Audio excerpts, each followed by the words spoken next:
Cheers, Buccaneers. Welcome back. I've been wanting to film this video for a while now, probably about a year. My very first video on this channel is a video that is very near and dear to my heart, and it was my documentary type video where I was homeless for about 4 months. It's January 17th, 2022. And I have $63 in my bank account, and I am homeless in Sacramento, California. I felt like the only person on earth. I felt super alone. I feel like I'm living on another planet by myself. Like, why hasn't any of my family contacted me? Like, why do they not care? And the only way I knew how to cope and move forward and get through the days was recording every day and just talking to my phone. That's a homeless person for sure. I'm a homeless person. Why am I saying that? It was just me, Pablo in my car, and my Bob Ross air freshener, and my dab rig. That's it. It was us three against the world. Penny, Chip, and Napkin, and I'm SpongeBob. And honestly, it was quite beautiful. I feel like SpongeBob in the Penny, Chip, and Napkin episode. It's like, take it away, Penny, Chip, and Napkin. Yeah. That's all I need. And it ended up being a very beautiful, chaotic, traumatic. You really see the ups and downs of like my whole experience. When I first found out I had to start sleeping in my car the very first night. Like, I genuinely wonder if I'm going to make it through this, because this really hurts. I've always wanted to make a new video just about what I learned when I was homeless and living in my car, and the things that I accomplished and the things that I learned about myself, because I ended up learning a lot about myself. I'm just crazy. I'm just a crazy 20-year-old with a fucked up mom and dad. And it was actually the first time I was able to be completely alone. I've been a serial dater in the past and could never really be alone. Everyone needs a best friend. I have you. Being homeless and living in your car in a city where you don't really know anyone, it forced me to be alone, and I think I really needed that in that time of my life. I'm going crazy out here, living in this car, living in this Camry with Pablo. We're going crazy. Look at us. I haven't slept 12 hours in a month and a half.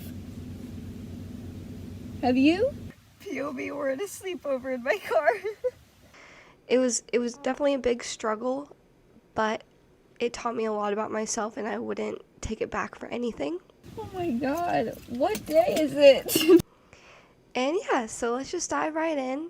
I'm really excited to share this with you guys. This is going to be a pretty vulnerable video, but it's something that I've been wanting to talk about for a very long time, so I'm very excited. So the first thing that I noticed when I was living in my car, I would go into grocery stores and I had the preconceived idea that everyone was looking at me, everyone knew I was homeless, and people thought I was going to steal from the stores.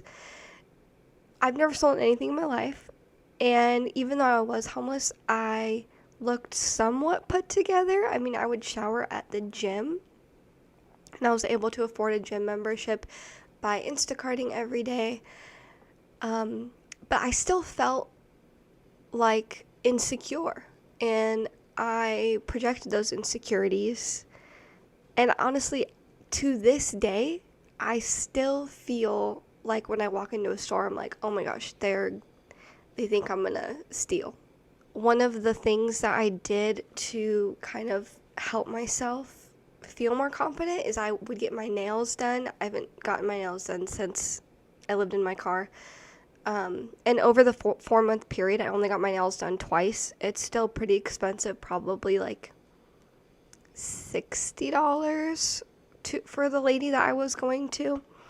And they grew out very quick and I had them for a while, but I just felt that if I had my nails done, that people wouldn't think I was homeless or living in my car.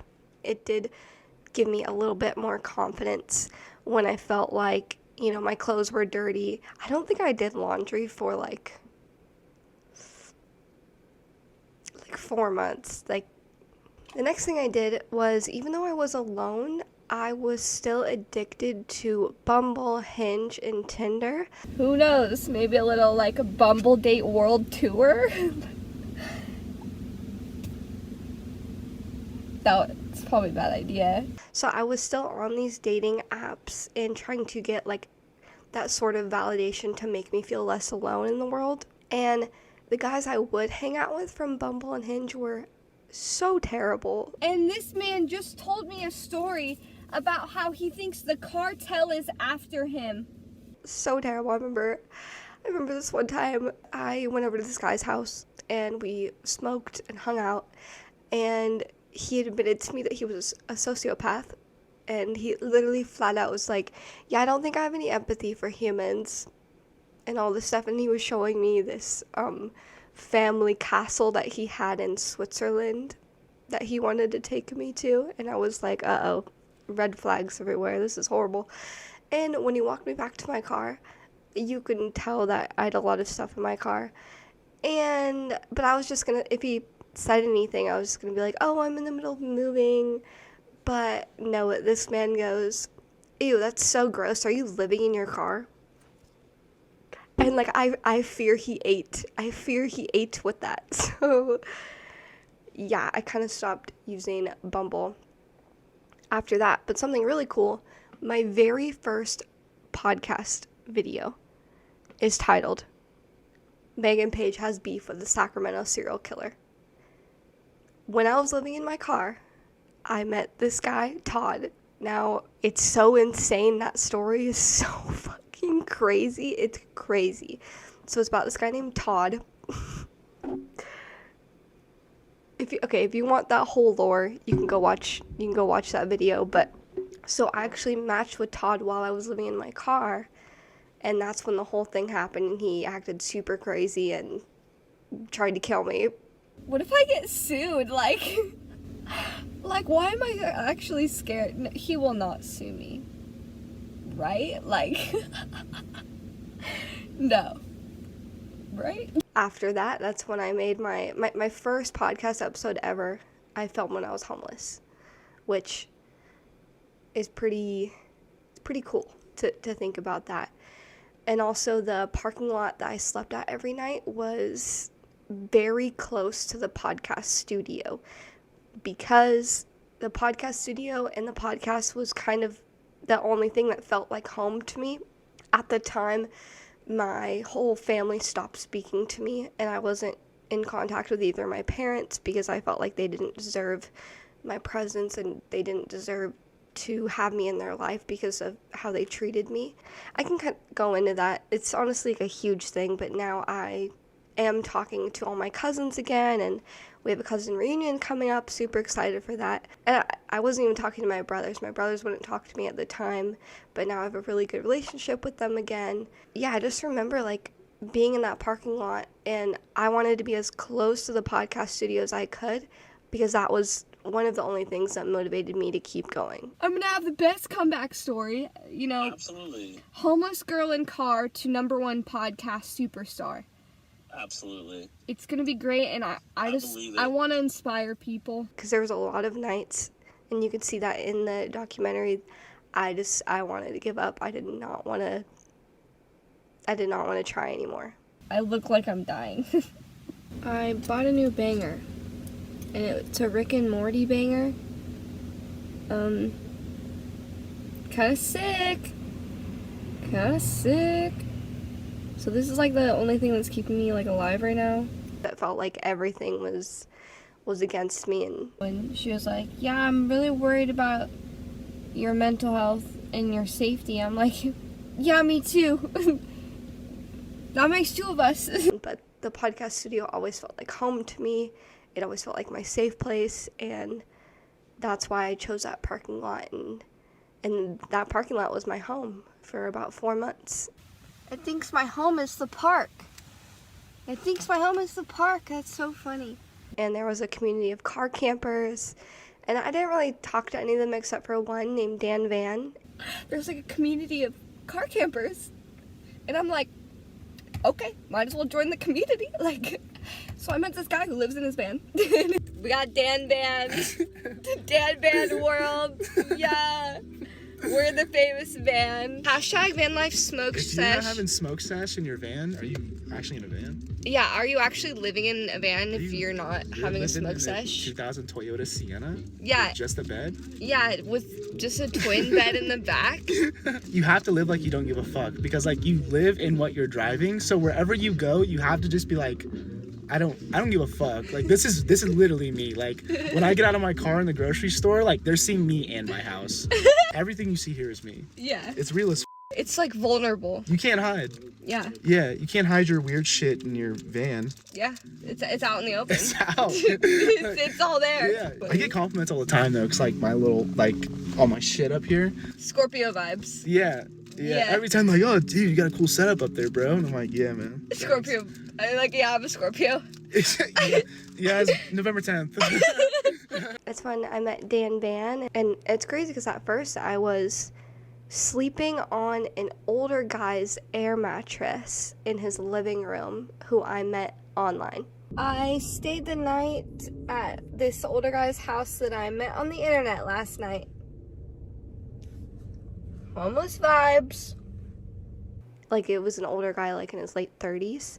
And he was Southern and he never like touched me or, was weird. He was super kind, had a Southern accent, and that's not safe, but he was super kind. But it's pretty funny because I kind of felt like my family like ghosted me in a way, which is not funny, but also kind of funny. And what my family thinks. They can suck my But I feel like I almost manifested them back. I'm just gonna manifest that. I'll figure it out. So at that time, I had never stuck up for myself in my entire life. Like, seriously, when someone would yell at me, I would just cry. I would just shut down. It's not good to be a pushover because people will walk all over you. And I remember in that video, I finally, stood up to my cousin, and I was talking to him on the phone. We know that we love you. Like, we want to help, but the current help that we're able to provide doesn't seem to be what you're wanting right now. And I think that is why, and have reduced the amount of contact with you. You can't just go back to how it was around Thanksgiving or in October. The terms of how I'm able to help are different. I don't feel any support. I don't feel any love. All I feel is abandonment. The word family, I don't know what it means to me. Like, Sure, because you've had a terrible representation of it from your mother and your father. And I recognize that, and I see that.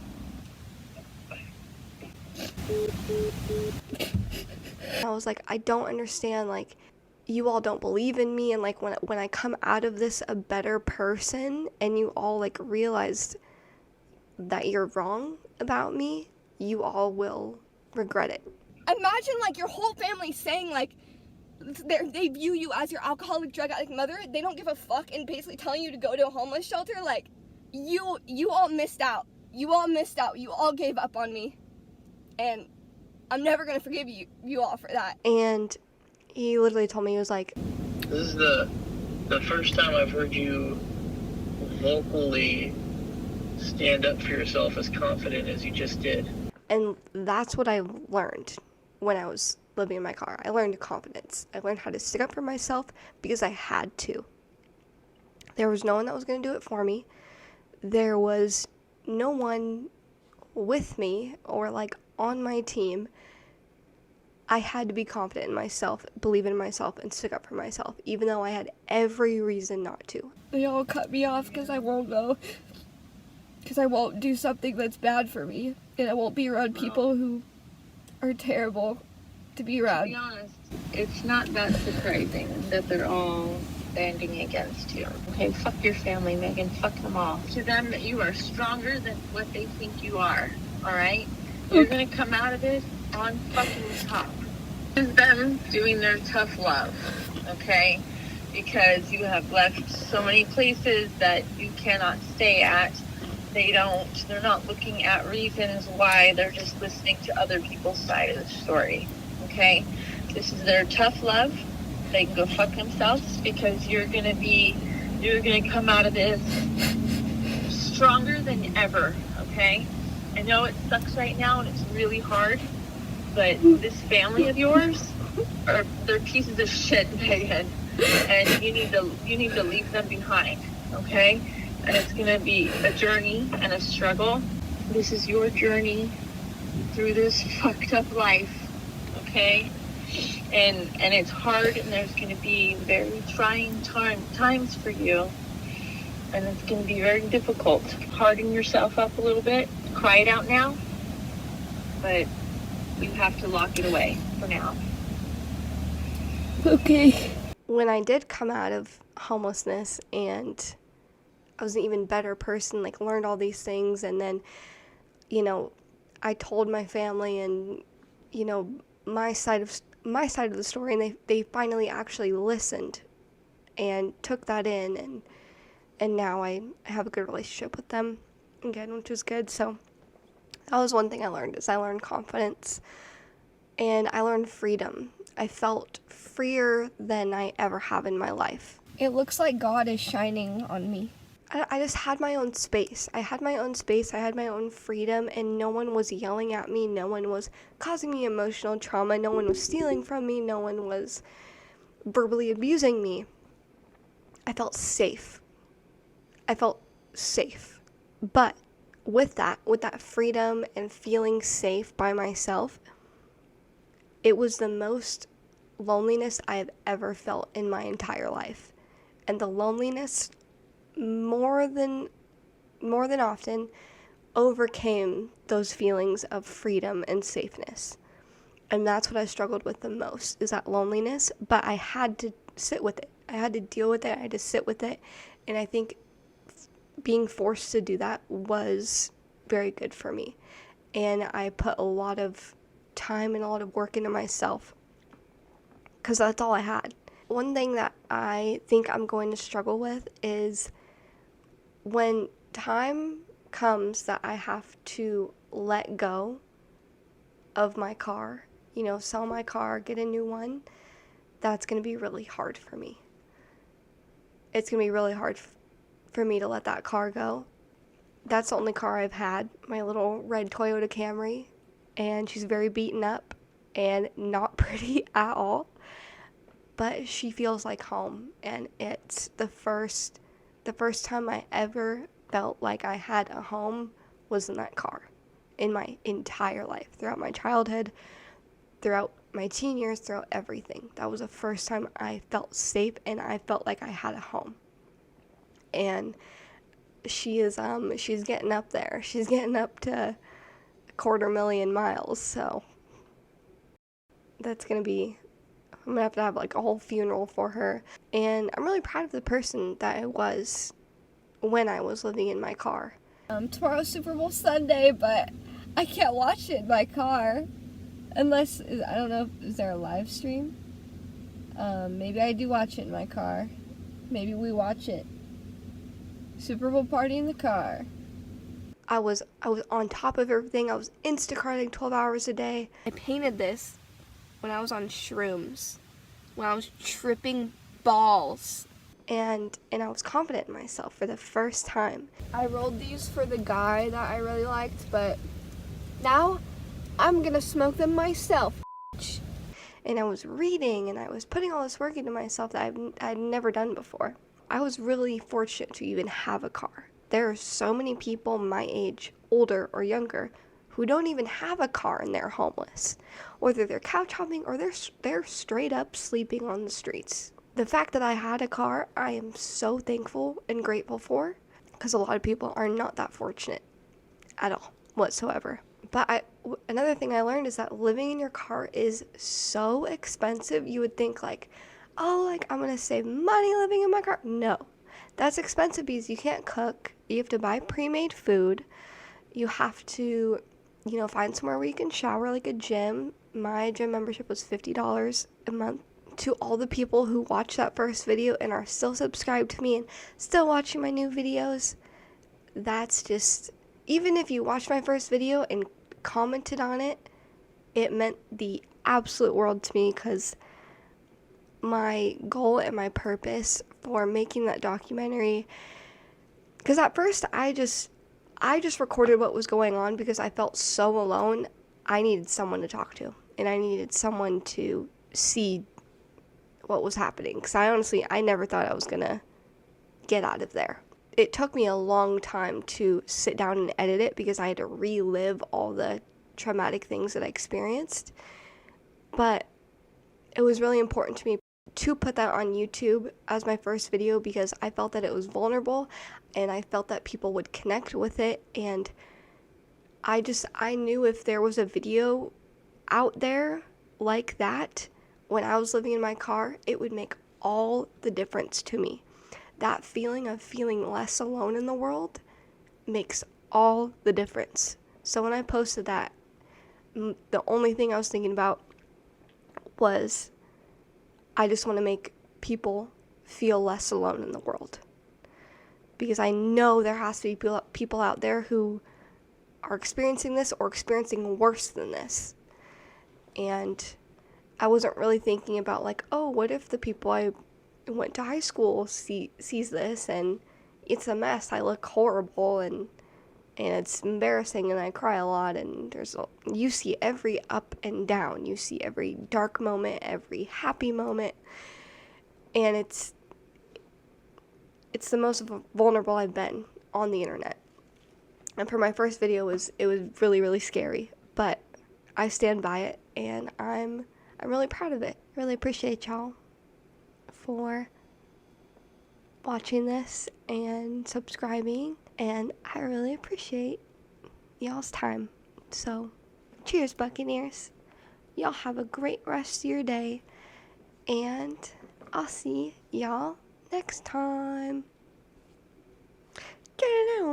I'm gonna have the best comeback story, Absolutely. homeless girl in car to #1 podcast superstar.